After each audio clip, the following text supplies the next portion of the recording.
안녕하세요. 저는 부산에 거주하고 있는 여성입니다. 전 30살이 됐을 때 남편과 결혼했어요. 연애는 약 2년가량 했었는데 둘 다 성격도 비슷하고 집안도 비슷했습니다. 그래서 자연스레 결혼까지 이어졌던 것 같아요. 다만 남편에겐 한 가지 단점이 있었습니다. 바로 강박증인데 엄청 심각할 정도는 아니지만 일상생활 속에서 가끔씩 드러나곤 했었어요. 가령 길을 걸을 때 똑같은 색의 보도블록을 밟아야 한다든지 횡단보도를 건널 땐 흰색만 밟아야 한다든지 하는 것들이었습니다. 처음엔 그런 모습이 귀여웠어요. 실수로 다른 색의 블록을 밟으면 뒤로 돌아가 다시 밟는 정도가 전부였으니까요. 그런데 결혼하고 같은 집에서 살기 시작하니까 다른 강박증들도 눈에 띄었습니다. 당신 머리 감고 나면 하수구 꼭 확인하라니까. 머리카락이 끼어있잖아. 대체 몇 번을 말해? 그 중에서도 제가 가장 힘들었던 건 화장실에 떨어진 머리카락 한 올도 못 참는 거였어요. 희한하게 다른 곳은 괜찮은데 꼭 화장실에 떨어진 머리카락에만 예민하게 굴었습니다. 저 진짜 매번 샤워할 때마다 하수구 청소하는데 옷 다 입고 머리 말리면서 한 두 올 정도 떨어질 수 있잖아요. 그런데 그거 하나도 못 참아서 매번 스트레스를 주는 겁니다. 신혼 초기에는 안 그랬었는데 갑자기 왜 그러냐 물으니 초창기엔 자기도 꾹 참았답니다. 그런데 참다가 정신병이 생길 것 같아서 털어놓는 거래요. 저는 남편에게 이 정도면 병인 것 같으니 같이 병원에 가자고 말했습니다. 그랬더니 정신병원에 대한 거부감이 강해서 죽어도 싫다는 거예요. 자기가 비정상적이라고 보는 거냐면서 화까지 내는 겁니다. 저는 병원에도 가지 않고 고치려는 노력도 없는 남편이 답답했고 남편은 그냥 머리카락만 신경 써주면 될 일인데 그러지 않는 제가 답답했을 거예요. 그렇게 서로에게 실망하고 냉전인 기간이 길어졌습니다. 답답한 마음에 친정어머니께 이 사실을 전했어요. 저랑 어머니랑 같이 호프집을 운영하고 있어 매일 만나는 사이거든요. 네가 깔끔 떠는 성격은 아니잖아. 그러니까 둘이 안 맞을 수밖에 없지. 그런데 계속 이렇게 냉전일 순 없지 않니? 둘 다 조금씩 양보하는 방향으로 대화를 나눠봐. 전 어머니의 말씀대로 먼저 손을 내밀기로 했습니다. 퇴근하고 돌아온 남편에게 술 한잔 하자며 맥주 한 캔을 내밀었죠. 그랬더니 거부감 없이 바로 받아들기에 조금 취할 때까지 마신 후 진지하게 대화를 시작했습니다. 남편은 자기도 그런 자신이 싫은데 머리카락이 타일 위에 떨어져 있는 것만 봐도 화가 나서 미칠 것 같대요. 어떻게 조절이 가능한 감정이 아니라면서 우는데 가슴이 아팠습니다. 저도 몰랐던 강박증이 하나 더 있다는 걸 알게 됐거든요. 과일을 살 땐 꼭 짝수로 사야 한답니다. 그래서 딸기 한 팩이 있으면 개수를 세보고 홀수일 땐 일부러 한 팩 더 산대요. 짝수로 맞지 않으면 불안해서 심장이 두근거리고 미칠 것 같다는 거죠. 그 정도면 정말 병원에 가봐야 하는데 왜 계속 안 가겠다고 뻐기는 거냐 물으니 거기 가면 정신에 문제 있는 사람이 되는 것 같아서 싫다는 겁니다. 마치 다 큰 어른들이 치과 무서워서 못 가는 것처럼 말하는 거예요. 전 남편을 설득하기로 했습니다. 같이 살기 위해서는 그 방법밖에 없었으니까요. 당신이 무서워하는 것도 알겠고 힘든 것도 잘 알겠어. 그런데 결국 당신이 편해지기 위해서라도 이건 꼭 치료를 받아야 해. 솔직히 지금이야 고작 보도블록 색깔 맞춰 밟기, 횡단보도 흰색만 밟기, 과일 짝수 맞추기, 그리고 화장실엔 머리카락이 있어서는 안 된다는 게 전부잖아요. 그런데 점점 더 심해지면 아예 일상생활 자체가 불가능해질 것 같았습니다. 남편도 제 말에는 동의하는지 고개를 끄덕였고 유명한 병원을 찾아올 테니 같이 방문하기로 약속했죠. 남편을 위해서도 편안한 결혼 생활을 위해서도 병원은 반드시 필요했습니다. 그렇게 의사 선생님을 만나 상담한 결과 강박증이 엄청 심하진 않지만 점차 중증으로 발전될 가능성이 높다고 하셨어요. 그래서 약물 치료를 시작하기로 했습니다. 남편은 제 뜻에 맞추어 꼬박꼬박 약을 챙겨 먹기로 했고 확실히 그전보다는 나아진 모습을 보였어요. 남편이 말하길 전에는 강박에 맞지 않은 상황이 벌어지면 심장이 두근거리고 화가 나서 미칠 것 같았대요. 그런데 이제는 참을만 하다는 거죠. 그렇게 평화가 찾아왔을 때 치료 사실을 알게 된 시어머니가 저를 찾아오셨어요. 친정어머니와 함께하는 호프집이 오후 6시부터 8시까진 저 혼자 보거든요. 그 시간에 맞춰서 찾아오셔서 엄청 화를 내시는 거예요. 너 우리 아들 정신병원에 끌고 갔다며? 멀쩡한 애를 무슨 장애라도 있는 것처럼 만들려고 작정했니? 전 어머니께 진정하라며 그간 있었던 일들을 말씀드렸어요. 단순히 귀여운 강박증이라 여기고 넘기기에는 너무 심한 부분들이 많았다고요. 심지어 날이 가면 갈수록 점점 더 심해져서 부부 사이도 틀어졌었다고 말입니다.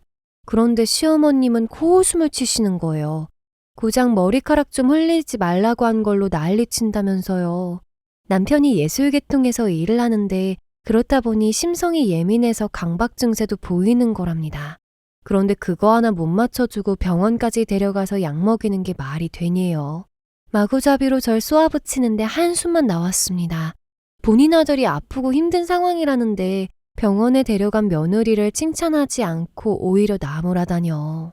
전 어머니께 병원에서 정상이라고 했으면 이렇게 뭐라 하시는 거 이해하겠지만 병원에서도 문제가 있다고 판단했다고 말씀드렸습니다. 그래서 지금은 약을 먹고 있고 남편도 일상생활이 훨씬 편해져서 좋아한다고요. 그럼에도 불구하고 저를 비난하시다가 손님이 들어오니까 그제야 가게를 빠져나가셨습니다. 친정어머니는 이 이야기를 듣고 엄청 화를 내셨어요. 사돈댁 사람 참 이상하네. 진짜 자기 아들 구해준 며느리한테 고맙다고 인사해도 모자를 판국에 말이야. 다시 또 찾아오면 그땐 엄마한테 연락해. 어머니는 저 대신 씩씩대면서 화를 내주셨습니다. 그날 집에 돌아가 남편에게 오늘 어머님이 찾아오셨다고 말하니 깜짝 놀라며 무슨 말 했냐고 물었어요. 그래서 저를 비난했던 사실에 대해 솔직하게 털어놓았습니다. 남편은 다 듣고서 미안하다고 제게 사과를 했어요. 원래도 시어머님이 예민한 성격이기도 하고 약 먹는 거에 예민해서 그런 것 같다고요. 남편은 본인이 나서서 다신 제게 그렇게 찾아가는 일 없게 하겠다고 했습니다. 저도 원래 시어머니 성격이 보통 아닌 걸 알았던 터라 알겠다고 답했죠. 원래 저와 남편은 일주일에 한 번씩은 외식을 했어요. 단순한 외식이 아니라 데이트하는 시간이었습니다. 둘 다 일이 바쁘다 보니 일주일에 한 번 시간 내는 게 전부였어요. 그런데 어느 순간부터 저도 남편도 바빠져서 데이트할 시간도 없어졌어요. 같이 저녁 한 끼라도 먹으면 다행이었지 서로 얼굴 보기도 힘들었습니다. 남편이 예술업계에서 디자이너로 활동하다 보니 바쁜 시기엔 엄청 바쁘거든요.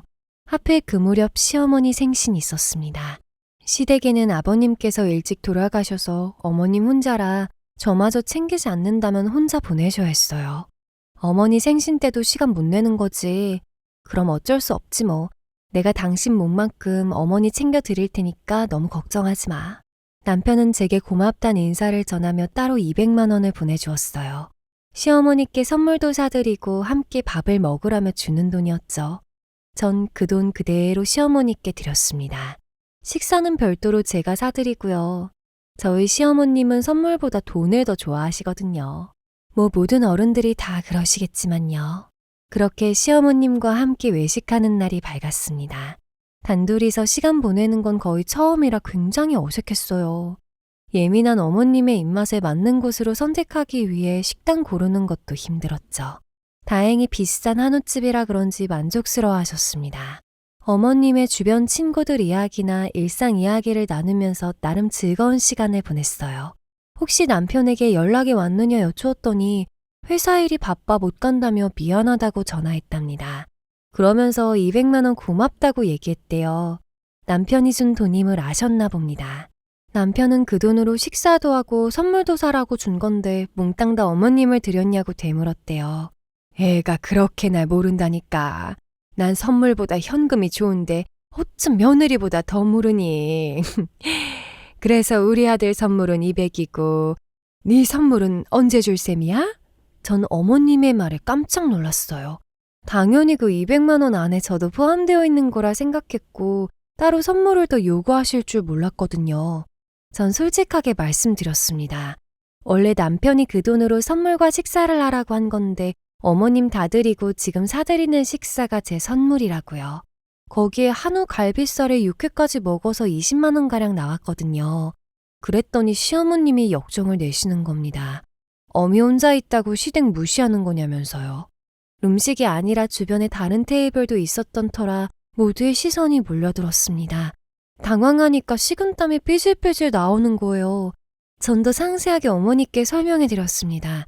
그 200만 원은 남편이 본인 용돈에서 드리는 게 아니라 공용돈 내서 드리는 거라고요. 남편과 저는 각자 쓸 만큼의 용돈만 빼고 매달 버는 돈 그대로 다 모아서 생활비와 적금 및 경조사에 사용하고 있어요. 그래서 어머님의 생신이 있었던 달은 남편의 월급에서 마이너스 200만 원이 되는 셈이었죠. 그만큼 모자란 생활비는 제 월급에서 충당해서 쓰는 거니 남편이 주긴 했지만 막상 따지고 보면 저와 반반 부담한 거나 다름없었습니다. 그러니까 그 200만 원 중에 100만 원은 제 돈이라고 생각하시면 됩니다. 제가 왜 어머님을 무시하겠어요. 오해세요 정말. 이미 제 말은 귀에도 안 들어오는지 여전히 씩씩거리던 시어머니는 그럼 음식값은 네가 내는 거니 맘껏 먹어도 되겠네 하셨어요. 전 배불리 맘껏 드시라고 말씀드렸습니다. 그랬더니 진짜 말도 안 되는 행동을 하시는 거예요. 소갈비살 5인분을 추가하더니 자기는 배불러서 못 먹겠다면서 옆 테이블에 주는 겁니다. 전 깜짝 놀라서 왜 그러시냐고 소리쳤어요. 오늘 식사가 내 생일 선물이라며. 내가 내 생일 선물 남들한테 퍼주겠다는데 뭐 문제 있어? 아주 표독스러운 얼굴로 제게 삿대질하면서 따지는데 진짜 맥이 다 빠지는 느낌이었습니다. 결혼하고 처음 맞이한 시어머니 생신이었고 그동안 사이가 달갑진 않아도 나쁘진 않았다고 생각했어요. 그런데 시어머니의 표독스러운 모습을 보고 나니 참 많은 생각이 들었습니다. 저라면 바쁜 아들 대신 식사 대접하는 며느리가 예뻐 보일 것 같은데 말이죠. 시어머니는 아무 말 없이 허탈하게 자리에 앉아있는 절 보고 내심 기를 죽였다고 생각하신 듯 했습니다. 더 신이 나서 다른 테이블에도 소갈비살을 나눠주셨거든요.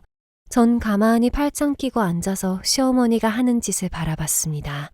저도 가만히 당하고만 있는 성격은 아니거든요. 그렇게 소갈비살 20은가량을 주변에 나눠주던 시어머니는 화장실에 가겠다며 자리에서 일어났습니다. 그때가 기회라고 생각한 저는 어머니가 코너 뒤로 사라졌을 때 냉큼 뒤따라 일어났어요. 힐끔 보니까 정말로 화장실에 들어가셨죠. 전 그대로 가방과 계산서를 들고 카운터로 향했습니다.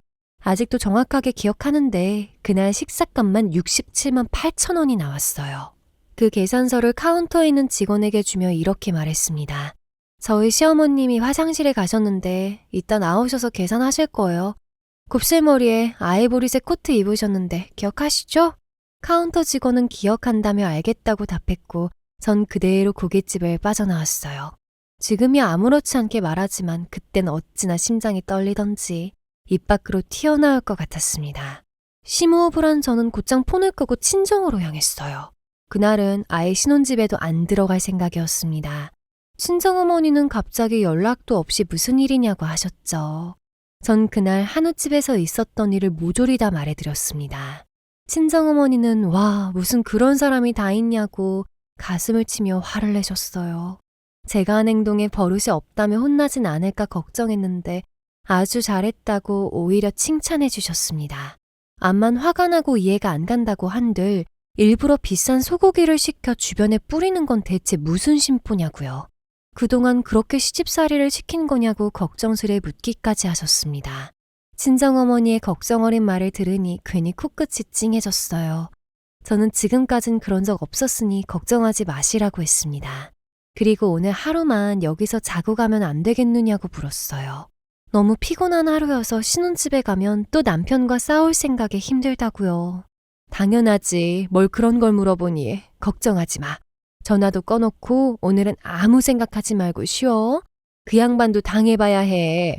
우리 딸 고생시킨 거 생각하면 그걸로도 화가 안 풀려. 그렇게 그날은 친정집에서 하루 머물렀습니다. 친정아버지도 어머니께 이야기를 들으셨는지 자주 밖에 나가서 담배를 태우셨어요.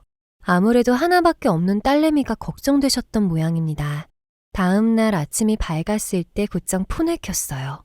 남편과 시어머니로부터 부재중 연락이 쌓여 있었습니다. 남편으로부터 문자도 있었는데 화가 난 듯한 내용이 가득했어요. 전 오늘 집에 들어갈 테니 저녁에 퇴근하고 보자는 문자를 남겨두었습니다. 그리고 남편은 퇴근하고 와서 절 보며 한숨을 아주 크게 내셨어요. 어머니 때문에 기분 상한 건 알겠는데 좀 참아주면 안 됐냐입니다. 다른 날도 아니고 어머니 생신날인데 기분 좀 맞춰주는 게 그렇게 힘드냐고 묻는 거예요. 전 남편에게 그날 있었던 일에 대해 상세히 설명해 주었습니다. 그랬더니 사뭇 놀라는 표정을 짓는 거예요. 아마도 시어머님이 자기가 잘못한 걸 많이 줄여서 말해주었던 모양입니다. 어머님이 거의 50만 원에 가까운 소고기를 주변에 생판 모르는 사람들에게 전해줬다는 말을 들었을 땐 본인도 이건 아니다 싶었는지 살짝 기겁하는 얼굴을 지었습니다. 솔직히 거기서 어머니가 그냥 화만 냈어도 나 기분 풀어드렸을 거야. 오히려 그냥 용돈 더 드린다고 달래드렸을지도 몰라. 그런데 남들한테 소고기 나눠주는 건 진짜 아니지 않아? 대체 얼마나 고집이 세시면 그런 짓까지 하시냐며 화를 냈습니다. 남편은 가만히 제 이야기를 듣곤 반박하려다가 한숨을 푹 내쉬었어요. 제 말을 들으니 본인 어머니가 너무 심하긴 했답니다. 하지만 그래도 자기 생각은 같대요. 다른 날도 아니고 생신인데 그냥 결제해드리고 나중에 본인한테 말했으면 그대로 제게 돈을 돌려줬을 거랍니다. 거기서 저도 기분이 상하는 거예요. 그래서 남편에게 솔직한 제 마음을 전했습니다. 막말로 200만 원 그냥 드렸지만 그거 전부 당신 돈 아니고 내 돈도 섞여 있지 않느냐고요. 매달 내는 월급에서 200만 원이 줄어드는 건데 부족한 만큼 제 월급을 더 쓰는 거니까 사실상 둘이서 내는 거나 다름없다고요. 그런데다 그 소고기 값도 당신이 추가로 주는 것처럼 선심 쓰지 말라고 했습니다. 지금 우리 가정은 남편 돈과 제 돈이 모두 합해져 있으니 개인 용돈에서 쓰는 게 아닌 이상 누구의 돈이란 건 의미가 없다고요. 남편은 제 말에 반박할 게 없었는지 입을 꾹 다물고 있다가 그럼 본인 용돈에서 200만 원을 깎겠답니다. 매달 용돈이 50만 원이니 4개월 할부로 깎겠다는 거죠. 당신 방금 한 말 진짜 유치한 거 알지? 내가 그 돈 200만 원이 아까워서 그래? 그럴 거였으면 시어머니 주지도 않았어. 그 돈이 오로지 자기 아들이 힘들게 번 돈이라 생각하는 어머님의 마인드가 싫은 거야.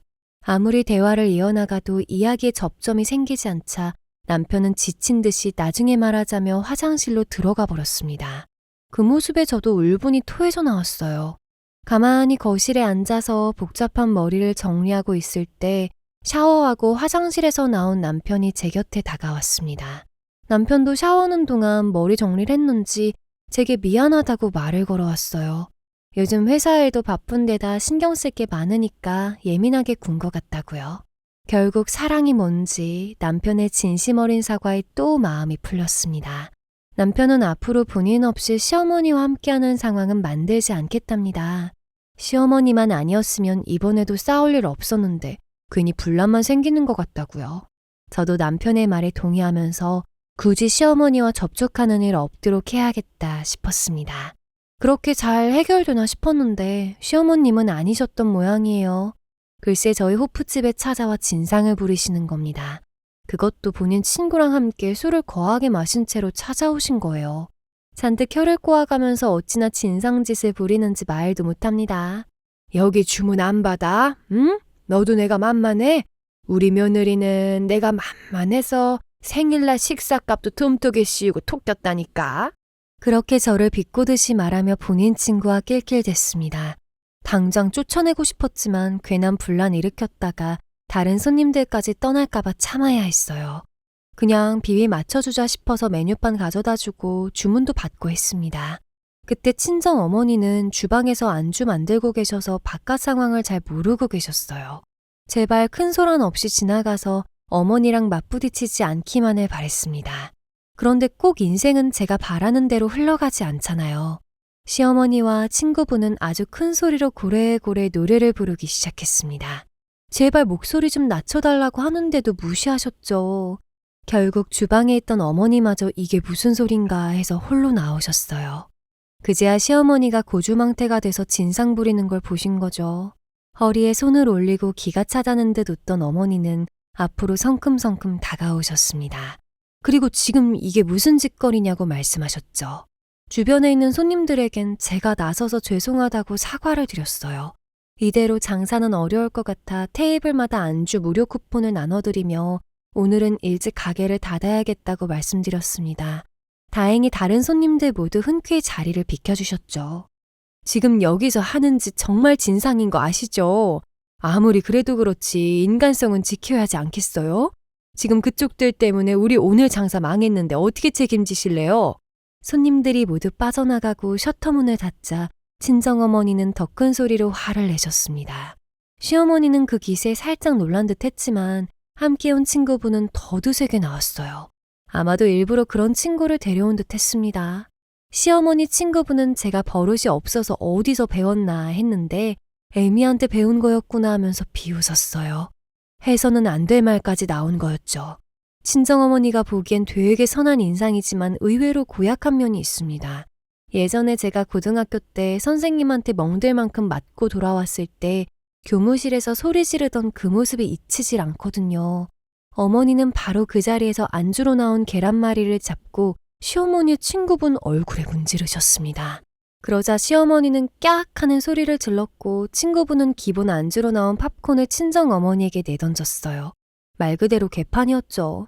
결국엔 경찰까지 불러야 했고 친정어머니와 시어머니의 친구분 둘 다 서로 주고받고 싸운 거라 화해 조치 후 끝이 났습니다. 어머니는 엉망이 된 얼굴을 하고서도 씩씩거리셨어요. 저놈의 여편네, 내가 아주 작사를 냈어야 했는데 하필이면 계란말이를 시켜서 말이야. 어묵탕 같은 거 시켰으면 아주 온몸에 뿌려줬을 텐데 아까워 죽겠어. 머리카락에 덕지덕지 팝콘을 묻히고서 화내는 모습을 보니 어찌나 든든하던지요. 저도 통쾌한 생각이 들어서 속이 시원했습니다. 그러고 집에 돌아갔을 때도 남편에겐 별 말이 없었어요. 다음 날이 돼서도 아무 말 없는 걸 보면 시어머님이 쪽팔려서 말씀 안 하신 듯 했죠. 그러던 어느 날 저희 호프집 위층에 작은 화재가 발생했습니다. 큰 화재는 아니어서 인명피해는 없었지만 호프집 천장이 시커멓게 타서 보수가 필요했어요. 다행히 윗가게 사장님이 화재보험에 가입해두어서 큰 재산 피해도 없었습니다. 그저 일주일가량 쉬는 게 가장 큰 피해였죠. 저와 친정어머니는 이 김에 좀 쉰다고 생각하자며 긍정적으로 여겼습니다. 어차피 동네 장사라 크게 일주일 문 닫는 걸로 단골들 떨어지진 않을 거라고요. 그래서 저희는 화재 보수로 인해 일주일간 영업 중단한다는 공지를 남기고 휴식에 들어갔습니다. 편안하게 집에서 뒹구는 것도 나름 재밌었어요. 그런데 하루는 남편의 폰 벨소리가 울리는 겁니다. 확인해보니 안방 테이블 위에 두고 간 거예요. 원래 이런 실수는 잘 안 하는 사람인데 요즘 일이 바빠서 정신이 없나 보다 싶었습니다. 전 그날 점심때 있었던 친정어머니와의 약속을 취소했어요. 엄마, 오늘 점심 같이 못 먹겠다. 아니, 남편이 집에 폰을 두고 갔네? 요즘 바빠서 정신이 없었나 봐. 회사도 가까우니까 그냥 내가 가져다 주려고. 미안해. 업무 볼 때 필요할 게 분명했기 때문에 최대한 빨리 준비해서 집을 빠져나왔습니다. 차 타고 가면 20분 거리여서 금방 다녀올 생각이었죠. 조수석에 제 가방과 남편의 폰을 두고 운전하는데 남편의 폰에 알람이 울렸습니다. 발신인은 최대리였고 문자 내용은 단순히 12시에요 라는 말이 전부였습니다. 그런데 여자의 촉 아시죠? 뭔가 느낌이 쎄한 거예요. 실제 시간도 12시긴 했는데 그 시간에 맞춰서 문자를 보내는 게 좀 이상하잖아요. 잠시 골목 길가에 차를 댄 저는 남편의 폰을 들어 올렸습니다. 잠금이 걸려 있었지만 비밀번호가 뭔지 알고 있었어요. 강박이 있던 남편은 모든 아이디의 비밀번호를 똑같이 일치해뒀었거든요. 최 대리와의 문자 내역을 확인해보니 아주 가관이었습니다. 가장 기억에 남는 대화는 그거였어요. 남편이 자기는 강박증이 있어서 사랑하는 사람으로부터 매 정각마다 연락을 받아야만 한답니다. 연락이 없으면 불안하고 심장이 떨린다나요? 그래서 그 최대리라는 여자가 12시가 되자마자 12시에요 하는 문자를 보냈던 거예요. 뭐? 사랑하는 사람? 강박? 진짜 얘가 정신이 나갔구나. 누구는 그 강박증이 안쓰러워서 병원에 데려갔는데 누구는 그거로 다른 여자랑 사랑놀이나 하고 있었네? 피가 거꾸로 솟는 느낌이었어요. 그리고 전 그제야 제 몸 안에 어머니의 피가 흐르는 걸 느꼈습니다. 진상짓 했던 시어머니의 친구에게 계란말이를 던지던 어머니처럼 저도 제 뒤에서 이런 짓을 벌인 남편과 바람녀를 혼쭐 내주고 싶었거든요. 되려 널뛰던 심장이 차분해진 저는 다시 핸들을 잡았습니다. 그리고 예정대로 남편의 회사로 운전을 했고 차 안에서 1시 20분이 될 때까지 대기했어요. 1시 30분까지 점심시간이거든요. 전 딱 20분이 되자마자 차에서 나와 회사로 들어갔습니다. 가장 사람들이 많이 모여있을 시간이었죠. 남편에게 폰을 전해주기 위해 찾아왔다고 말하자 쉽게 들어갈 수 있었습니다. 남편이 일하고 있는 팀으로 가니 익숙한 얼굴이 몇몇 보였어요. 저희 결혼식 때 참석했던 사람이었고 남편과 함께 있는 한 여자도 보였습니다. 저 여자가 바로 그 최대리구나 하는 걸 깨달을 수 있었어요.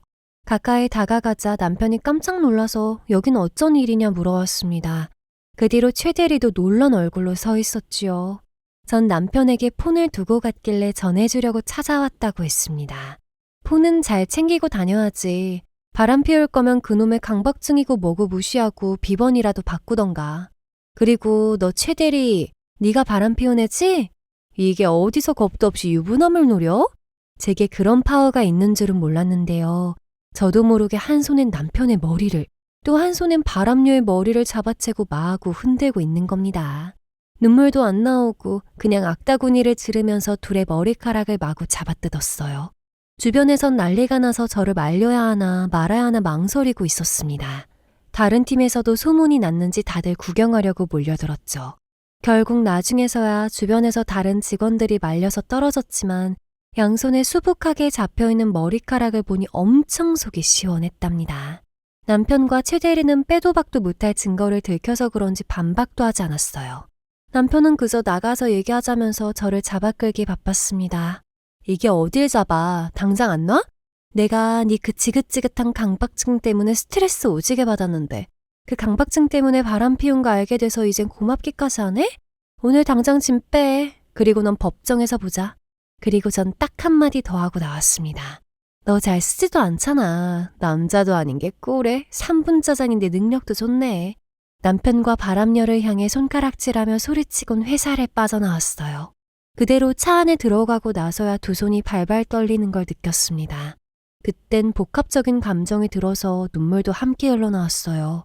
곧장 친정집으로 가서 어머니 곁에 있으니 조금 진정이 됐습니다. 모든 사실을 알게 된 친정 부모님은 아주 난리를 피우셨어요.